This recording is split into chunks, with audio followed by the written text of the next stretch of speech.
things that the women didn't have a lot of chicken.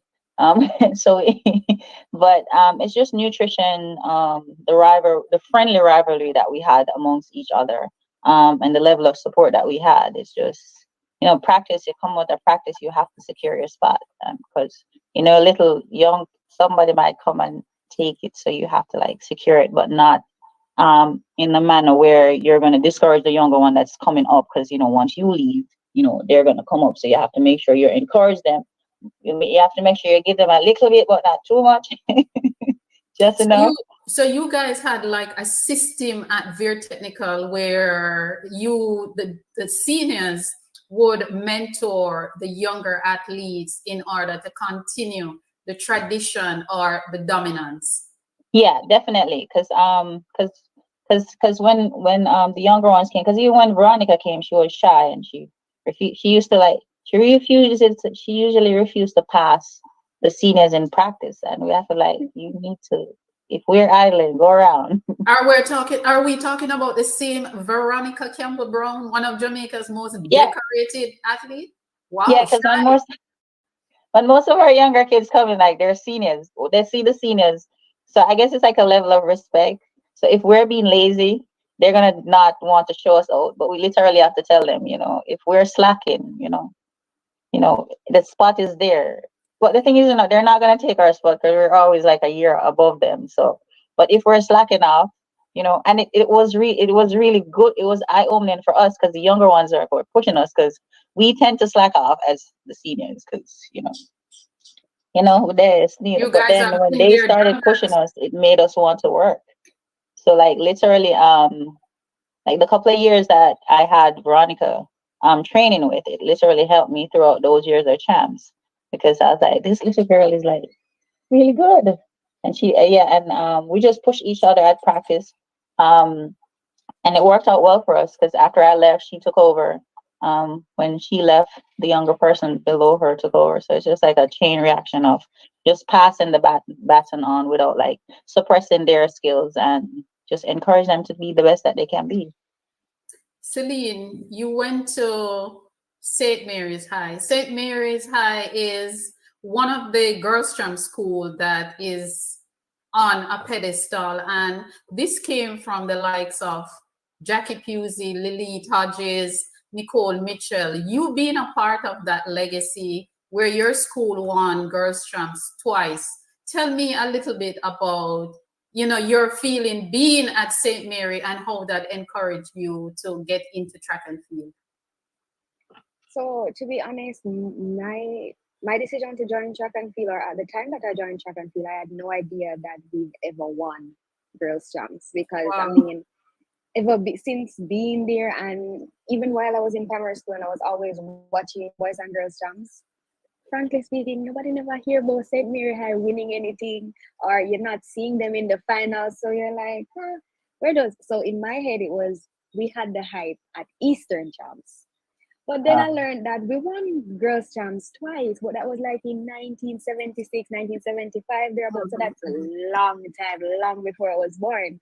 So it's not something that is often, like, we're reminded of it often, I should say. And I think it has a lot to do with us not being a strong team in order to compete at that level at boys and girls. So we're more hyped up for the Eastern champs. So that's where we remember that, hey, we're stars here, so we have to come out and we have to perform.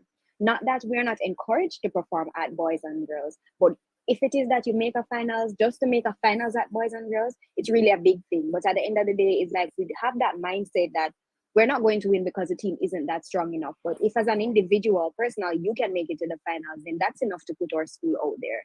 But it wasn't something that we championed, being the two times girls winners at Girls Champs. There are some schools that they teach the culture of winning. Once you go to those schools, you'll know that they have won champs. And I've heard it before that St. Mary's High doesn't really promote winning champs or some of the outstanding athletes, because they've had a number of athletes that have gone on to become Olympians. And as I said before, Jackie Pusey being one of them, making the Olympic team at age 16. But just to segue to another question, Central Jamaica rules girls' champs. Celine, what do you think the rest of the region is not doing that Central Jamaica is doing? So the likes of Veer, the likes of Homewood, the likes of Edwin Allen. Why is it that corporate Jamaica, Kingston and its environs, St. Mary, the East, and so forth, what is it that you guys are not doing that Central Jamaica seem to be getting right? I think what Central Jamaica is getting right is that discipline that is needed on the field and off the field. No, yes, the training program has a lot to do with it, So the coach can be good as gold, but if the team is not recipient of that, is not receiving that program well, then it's likely that you'll see it reflecting in their performance. No, I believe that Central has it in terms of, as I mentioned, discipline on field and off the field. So their training, and it's like they're just, how should I say, power. They're hungry for winning. That you see it in the way they go there and they perform. I'm seeing these young girls running sometime. I'm like, what the hell? I could not during my time. So I'm saying that it's like they train like they never won, and they run like they've never lost before. So it's really something that's stunning. And I think, as I said, it really has to do with the discipline and them receiving that program that is being given to them. You are right. And I'm sure that Aileen nodding her head is in agreement with you on that. But there's another question I want to ask, though, pertaining to that. St. Mary High got a taste of the pie twice, back to back. You said you did not know about that when you got into champs. What was your preparation like coming into champs? And after that, Aileen can tell us what her preparation is like. All right, so I remember my first year going to boys and girls, and I must tell you that I was extremely nervous because, as I said, not much is really expected from St. Mary athletes by the general audience when they go there at boys and girls. And I was told by my teammates that they made me scared. They made me extremely nervous. Like, for example, they'd say, "The girl in a lane 7 or lane 2, she body now, and a sheen in your eats. Girl, I know, oh, you're going to do this." And it was like that. And I'm like, why are you guys doing this? This is my first time. If you say this to me, how do you expect me to feel? So to be honest, my first times, I was extremely nervous. And it's like I had this doubt. Worse, I was placed in lane 8 because I ran the 200 in my first year. I was placed in lane 8. And I didn't even, like, the name of the athletes didn't manage to scare me, just the school alone. Like, knowing that someone from Edwin is in your eat, someone from Veer is in your eat, then you're like, oh, I'm doomed. Wow. So I was pretty nervous that I didn't get that, girl, go out there and just do your best, because it was more of who was in the race rather than focusing on what I could do as an athlete. Aileen. Oh, so the year I went to Veer, I had the Inez sisters. So the Turner sister. The Turner sister. Why am I calling Inez? The Turner sisters. When I went to Veer, I had the Turner sister, and I think Lassina asked Lassina last year. Lassina, so I had. I think so. Yeah. So being introduced to the team with those caliber athletes, I mean, the only thing you can do is be great. So, and then preparation for champs is like, we're a very technical high school. We're coming in to defend our title. We don't lose. We take no prisoner. Failure is not an option. So go ahead. So we were prepped like that, and we had coaches like Coach Houghton, and he don't play.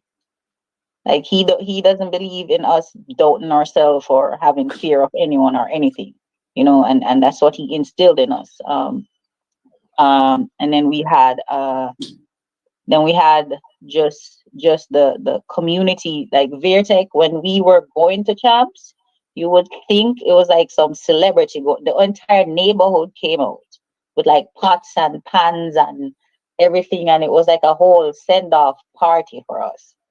So we had like the entire Clarendon, even though there was other school in Clarendon, you would think Veer is the only school that was there. There was Clarendon College at the time. We had a full every time we leave for champs, we have a send off. The streets are lined with people just pat and pan and waving and telling us good luck and stuff. And the bus packed with like grown food, and because wherever we stayed, we somebody cooks, so food and everything set for us. So we had the mindset that we were going to we were killers going to champ. We're going to war, and we have to win, and we have to come back with something. Funny And enough, that's how. in the discussion, sorry to cut you, but in the discussion Monday night, Ricardo Chambers actually said the same thing. He said it's hard to compete against a team and do well if they are well cared for. So he was even saying, when you go to the champs camp and a man asleep in a nice bed and you have to grab a piece of cardboard and sleep on that, when morning come, you're paying up on everything. So if your team is not properly cared for and prepared for, then the other team is going to outdo you. And that's what I hear with what you're saying, Ailey, with the food, the send-off party, all of that. So why wouldn't Veer win? You Yeah, guys but the craziest thing is that we really never have bed, we brought because the doors, we had bunk bed, and it had these the it's like these foam mattress foam, thingy. yeah, these foam mattress thingies. So you literally just take your bed and carry it with you. And I think we stayed at the police officers club. They have like a big so the girls had like their own little auditorium area, and then the boys had theirs. And we just camp up, like pile pack, and we sleep. But we had fun though, like we enjoyed it. And sometimes we, to make it more comfortable, a couple of us will like double our mattress, and then we sleep at an angle so that we have like four, and then we get like a big sheet and turn it into like a king size bed, so that four we can, because a king size, we're like little scrawny kids. A king size bed can't fit all of us comfortably. So No. we made the best of the situation. So it is very interesting listening to you ladies with the whole preparation and going into champs. So when you guys pack up and leave home like the weekend before or the Monday before champs and come into Kingston, it is a big carnival, having fun, competing. And tell me a little bit about that experience. Celine, you want to go first? Well, yeah. So, chance time, we had the privilege of staying at a hotel in Kingston, so we were excited for that, of course, and it was all inclusive somewhat. So we liked that. Wow. So when we were to leave, because we usually leave on Tuesday, on Monday. For some of us who would be competing in the events that would be held on the Tuesday, we would have left from the Monday. So we Okay. were super excited, hotel, and it's like we get this break from school, so we were super excited for that. But then that Tuesday is the day, so we had to get into preparation, and we had to made sure that our mindset and our body was intact. So even though we were excited about the hotel part of it, once we remembered what we were really there for, then you get that sort of anxiousness coming in, but at the same time, you just wanted to go out there and do your best, because imagine you being that one from St. Mary who put St. Mary High School on the podium, then that is something that would stand out for you. So it was excitement, a bittersweet moment at the end of it, I'd say. Wow, interesting. And I'm sure Aileen feel the same way. The merger of champs in 1999. Celine, you weren't born yet. In 1999, the merger of champs, and the women started to get some glory. And now champs is at a certain level where it's the hardest event in Jamaica to get into. What is it about this event that Jamaicans and visitors from all walks of life will fly or sail to be in Jamaica for champs? I mean, it's Jamaica. It's the vibe. You see how you ever watched Boys and Girls Jump, lady? You see the vibe. Everybody wants that energy. Everybody wants to feed off that energy. Everybody wants to have that confidence. that we have when like our athletes have when they step out on the track. And it's like a fashion show. The girls them have different ear color and ear style, and the boys have different things that they're doing, and it's just a whole vibe. And it's like, even though it's a championship, it's like a full the stands is like a full blown party, so it's just the energy and the vibe, and people feed off good and positive energy, and that's just how, as Jamaican, as a culture, that's what we do. Like, people feed off our vibe and energy, and that's what champ is. Aileen, you would have been a part of Champs before the merger and after, right? You left Yeah. Very Technical 91, 99, Yes. 2000, No, I left 99. 99. I So left the year we merged. right. So you would have gotten the taste of both worlds. How different was it for you? It was different because then I got to see my because I've been making junior teams, so I got to see my male friends compete. Like, actually got to see them, and because what boys champs was different, so Vertec now gonna make you leave school to come watch. I can't afford to come all the way from Clarendon to come watch my friends compete. So I was able to watch my male friends compete, and they were able to, like, and then, so because we had all those relationships from character games, those boys schools were like cheering for us, and it felt good. Like, when you win, and you're doing your little lap, and the KC crowd cheering for you, the Calabar crowd cheering for you, and the Jake, I mean Jago, because all of the schools cheering for you, and it just felt good. I mean, it just felt good. It's like, whoa, wow, this is nice. How come we didn't have this before? Because usually champs was just my sister climbing on the fence cheering for me. Empty stadium. I've been there a few times Yeah, and my sister was. empty. Everybody knew my sister because she was just loud. My sister Angie was at every champs, and she was just loud, and everybody kept wondering, who is this Yannick? She yelling out, "Go Yannick!" And but that's my nickname from St. Mary. So my sister was like the Veritech cheerleader, and she did an amazing job until we merged, and she was still there doing her thing. Yeah, the merger, I think the merger has done a whole lot. The energy is really different, and having the girls and the boys competing on the same day, as you said, Aileen, people can cheer for their friends. So if you're a girl competing, you can cheer for your male friends, whether they go to Calabar or even your teammates from Veer Yeah, Technical. yeah. But Jamaica's dominance in track and field is unmatched, especially now with in this century, the 21st century. Jamaica, male and female, has pushed the bar so high. It is ridiculous what you guys have done in the 21st century. And how has Champs helped your development, Aileen? Um, Choosing a career in track and field? I mean, it's just the. I think it's just the vibe that you get. It's just the vibe that you get, like the pride that you get.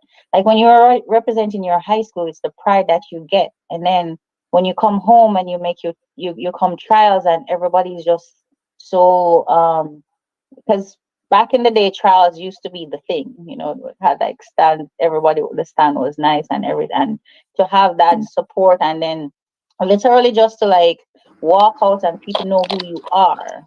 Like, my like growing up, my brother is a musician. I love Bunty Killer, and the first time I love Bunty Killer and Beanie Man, and the first time I met them, they knew who I was. You know how special that made me feel. Like, they knew who I was, and not because I was his sister, but they knew I was Aileen Bailey. Apart from And who is your brother? yeah, apart from Capleton, they knew who I was, and I was like, "What? Okay, this feels good. Maybe I need to run on a bigger stage, to see how much more, and no celebrityness I can get." Um, and just it's just the pride of representing. I think it was just more pride for representing my country, because when I used to make junior team, and the vibe you get when you win and when you come back home, and it's just the love and support everybody has for you, and then the fact that you went back then when you make a national Jamaica team, the gear was like I don't like diamond, you know.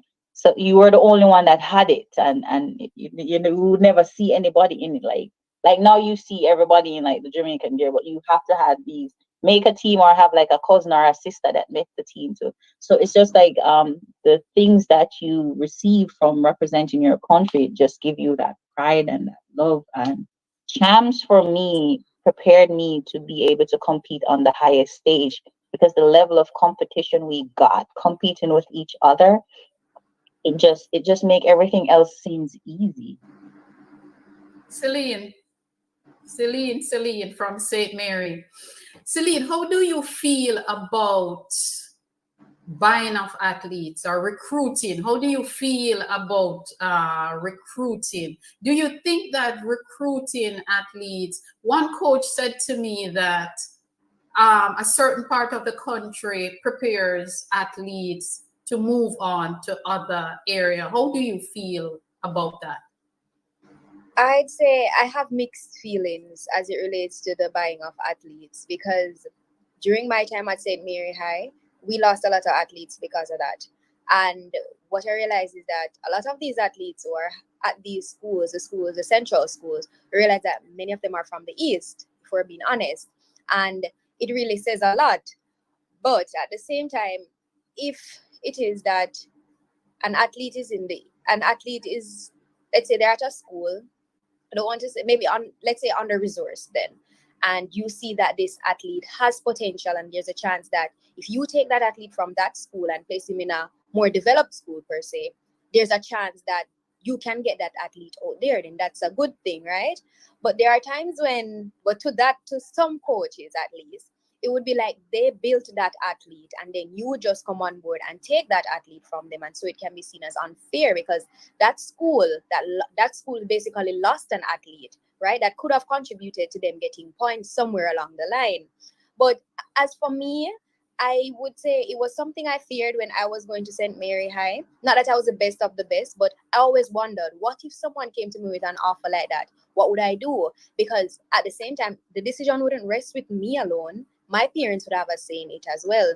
And I believe that for me, I always said that I liked where I was. And I think that I contributed to the foundation that was there, and they contributed to my growth as well. So I felt like I owed that to them, to actually stay there and work with the program and see if with my potential, if I could consume the training that I was getting and created not only a name for myself, but for my school as well, to attract athletes and to get athletes that are already there to stay there.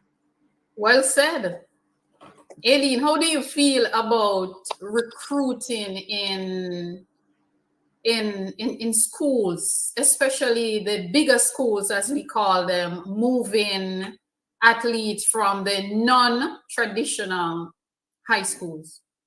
I mean, sometimes I think it's like it has its good part, and then it's sometimes it has its negative part, because a lot of time the traditional schools literally universities know who they are, and it's easy for that student, if they want to move, get a scholarship or something like that, then it's it's easier, and it's easier for them to be able to do that.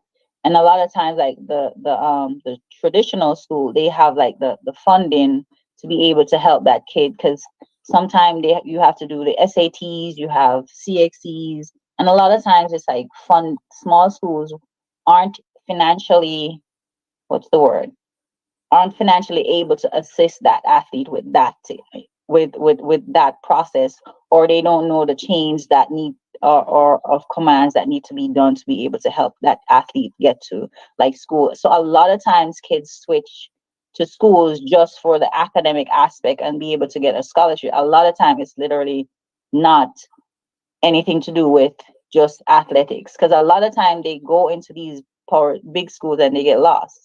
Right. And a lot of times, like a lot of times, like some school, they can do without like recruiting, because you already have 10 man running 10. So why you gonna take the little man from him school I would suggest that, okay, you see his potential, work with his coach.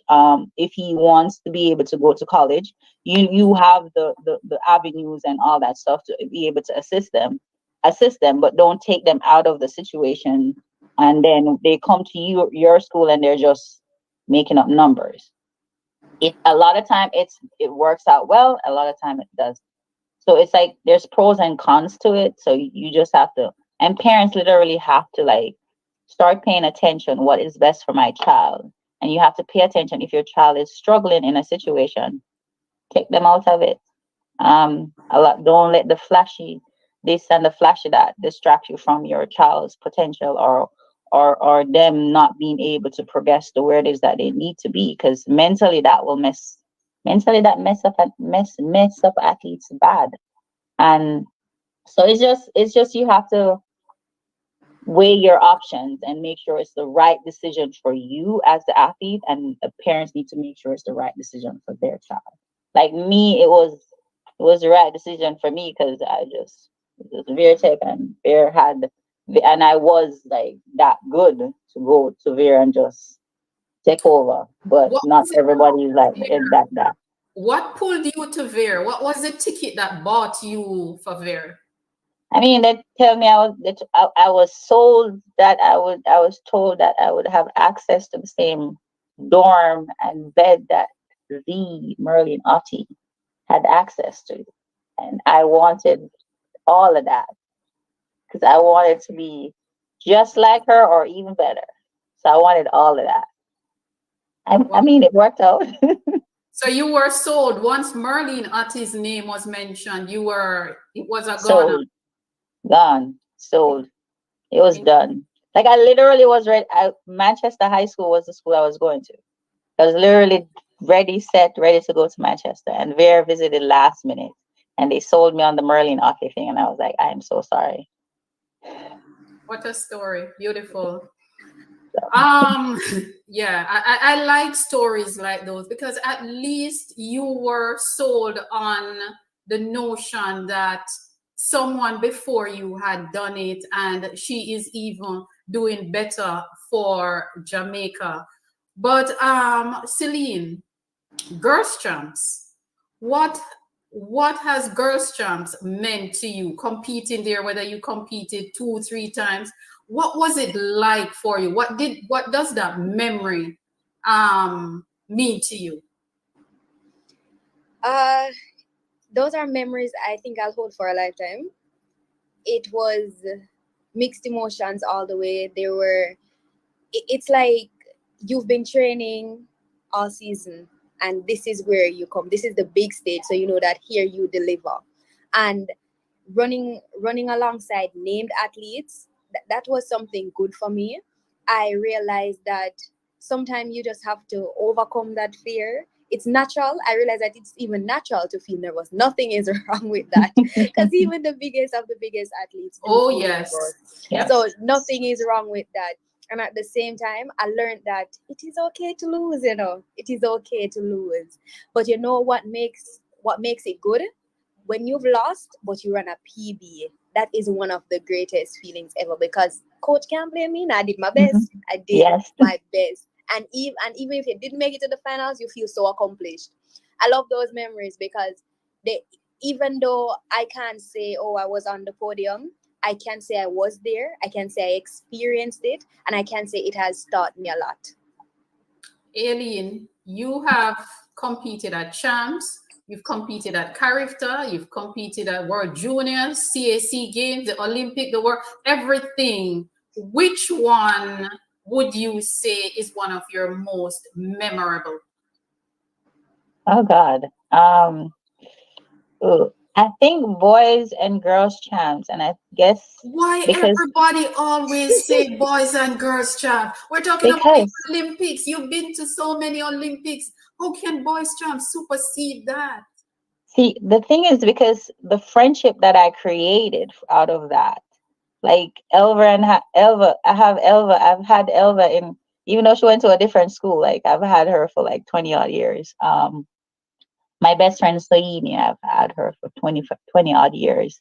Um, oh God, so many people like I met from like through competing at champs, and so many good relate friendships, and this is like the support system that I created from boys and girls champs, like went with me straight to professional, because most of those people have I've competed with on the professional stage.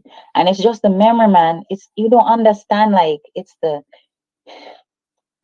like, you know how you have your favorite song, and when you play it, it give you like this amazing feeling.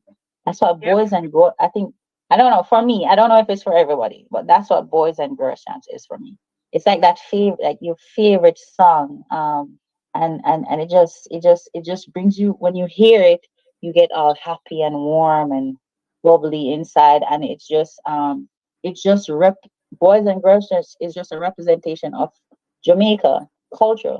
Like literally, literally the end of this week, all the schools and all the athletes, you would think that we hate each other. And then 1 week later, guess where we're going? And all of us hugging up. Character. Exactly. So it's like we have like this love. It's not, I can't say love hate. It's like we have this love relationship for each other when we're at boys and girls champs. And then we have this, it's the same thing. So people literally think all of us, like these boys and girls that are competing against each other, like we hate each other, but we don't. Like right after the race, like we literally walk to the back of the field and say, "Yo, people them a try to kill you, and me, what them, yo, brethren, why them a try to kill you? Cause you beat me." Kind of situation. So it's just those relationship and the fun experience, like man, boys and girls. I mean, 2004 Olympic gold medal, next level.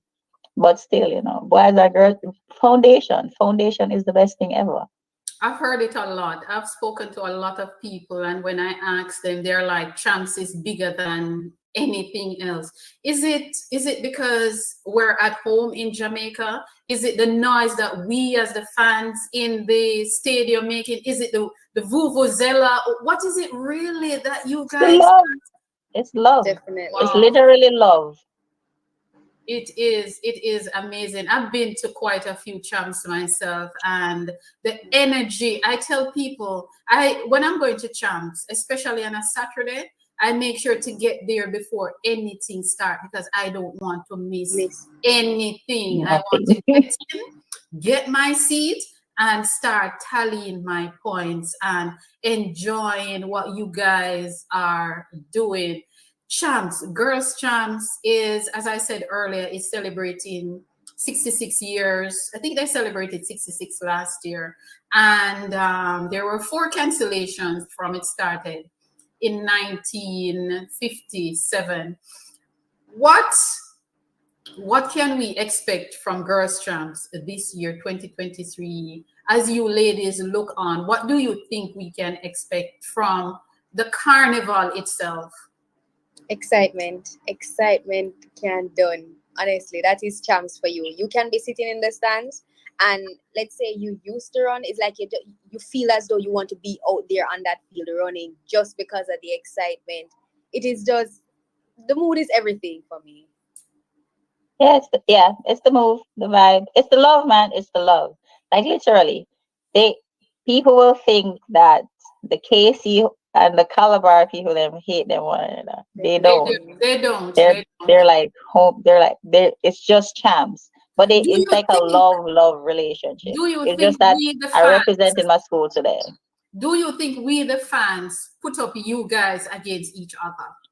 Yeah, We, Yes, we, we're we, not we- eyeglass.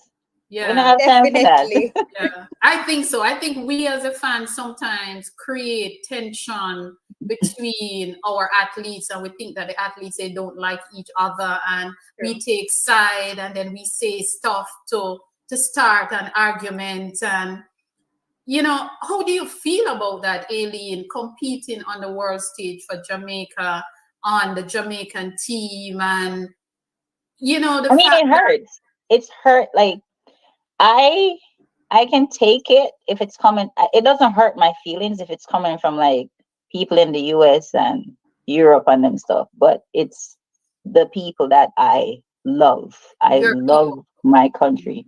I love Jamaica. I love Jamaica, and it's when it hurts when it's coming from the people that you love, because they expect us to be this the the same thing over and over. Like, we go through changes, we go through series, we have injuries, we have emotional like problems going on, we have death. We some A lot of time we're competing and we have like death in our family. Like 2012 Olympic trial that came to Jamaica, and I had to compete. And like my bonus mom, her son, like she lost her son that year. And she literally told me I need to go run instead of going to his um his funeral. And I'm like, dude, what? What? So it's like different sacrifices that we make. I mean, we don't. It's not like we're telling y'all to feel sorry for us or anything like that. It's just Just that we don't would be, yeah. just don't tear us down. And it's like, Right. I'm okay with losing. I'm okay with constructive criticism. I'm okay with, but I don't like when some stranger come on and like, oh, you fat, you're done, you need to retire. It hurts, especially coming from the people, that the country that you're representing and the people that you love unconditionally, because people have options. Like there's like a bunch of Jamaicans that's running for different countries. We chose home because we love our home. That's who raised us. Like, boys and girls trams, we were born and bred from boys and girls trams, and it's a country that raised us, and we want to represent and we want to feel the love even on our bad days, even on our worst days. And I'm like, I look at it as me coming into the bank and telling uh, uh, um, the bank manager, well, you lose money today, you're useless. Go leave your job. Or I come into the bank and I tell you how to do your job. So Men- them not knowing, like understand that, us as athletes, we go through things, we go through changes, we go through the same emotional roller coaster as you do. Um, it's just that, just support us on our good days and our bad days, because we're not gonna always have good days. Good I days. remember when you said in 2004 Olympics what they did to him, and then when he became lightning bolt, everyone, oh my God, we knew he would have been. That's No, really y'all were real. tearing him down. Stop it. Like, literally, people don't realize, like, the words that you speak into people, like, literally can cause damage. But I guess, it is what it is, People, but right? Yeah, you're right, because I've had these discussions every day with people, and I'm one of those persons who defend the athletes. And I've always said to people, let us not be too harsh with our comments, because if an athlete go out there and underperform, we don't know the emotional um what they're going through emotionally. So let us be kind with our words and support. I remember I was watching an interview with Melaine Walk last year, and I remember she was saying she went somewhere to compete, and she just wanted somebody to tell her that it would be okay. She was in a race with Dion Hemmings. And at that time, Dion Hemmings was at the peak of her career, and Melaine was just coming. And she said she saw Dion Hemmings in the race, and she was like, oh my God, my idol is in the same race with me. And she was saying to herself, please let her come over and just give me a pat on the shoulder and said, you got this. So people do go through different emotions and mental health. We don't talk about mental health. How important is mental health for athletes? Celine, you want to jump on that one first? I'd say it is very important, but it can be something that we tend to overlook, especially given the fact that it's athletics. So you're just thinking, okay, he or she's gonna just come, run, perform. But what if they don't perform up to your standard, as Aileen was saying, or what is expected of them? Then you tearing them down can, of course, affect their mental health. And then we have to think about athletes who are in school as well. Not everyone can manage time. Time management is not a thing for everybody. And that too can actually tear down an athlete. Again, you can have things, even though you're an athlete, you're a student, you have a social life as well. Things are happening there as well. So I think that is something that I think we should give it more focus in the athletic department, because to be honest, not much people consider it, I must say, especially if you're an athlete who keeps on performing at the level at which you're expected. Oh, then everything is fine with this athlete or something like that. She can manage it. He or she's an athlete. If somebody says something about bad about them, they won't feel anyway because they're used to it. But no, before we're anything, we're first humans. So that is something we should really focus on. Aileen, how did you stay focused mentally throughout your career? I had a therapist, I had my best friend, I had my pops, I had my siblings. Support, a good support. I had a system. And then my manager, Mr. Spencer, he instilled like one specific phrase in my brain from day one, and he was like, be humble in victory and gracious in defeat. And that like kept me going, and it doesn't matter how bad I do. He is always proud, and he's always had a good word of encouragement. My best friend, Saini, she's always done that. There's like so much, and Auntie Carmen was like gangster. She said, "Don't follow them because she will tase anybody for me."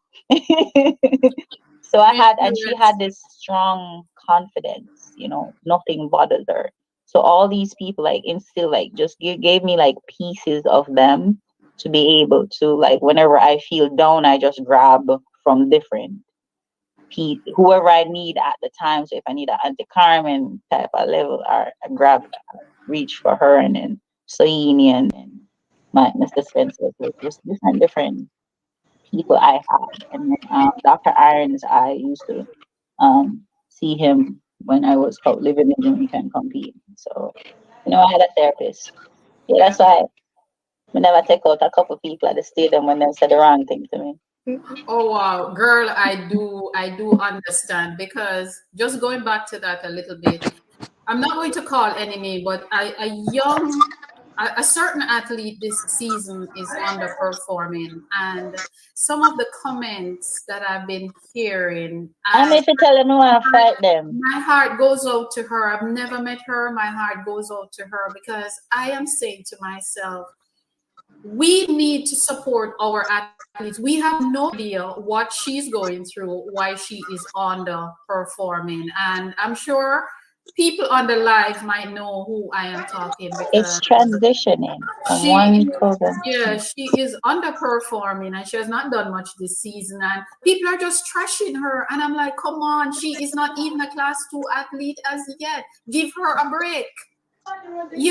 So like for her, I mean, how is she going to cope? What kind of system can get her back in the game to be ready for less than 2 weeks? Because champs is less than 2 weeks. Week after next, this time we're in day 2 of champs. Yeah, it's just her circle. Right. Her circle of people has to be that strength for her, and that encouragement and that motivation. And they literally need to keep her away from the negative comments and don't tell her what anybody says. Keep her away from that. Keep her focused on what it is that she has to do and she has to accomplish, and just zone her in on pour in all the positive things that is I don't know. available. People are just ridiculous. I mean, people are saying all kind of things. They don't know if she's injured. They don't know if she's going through something. All we can do is find something negative to say, because they're used to her doing super.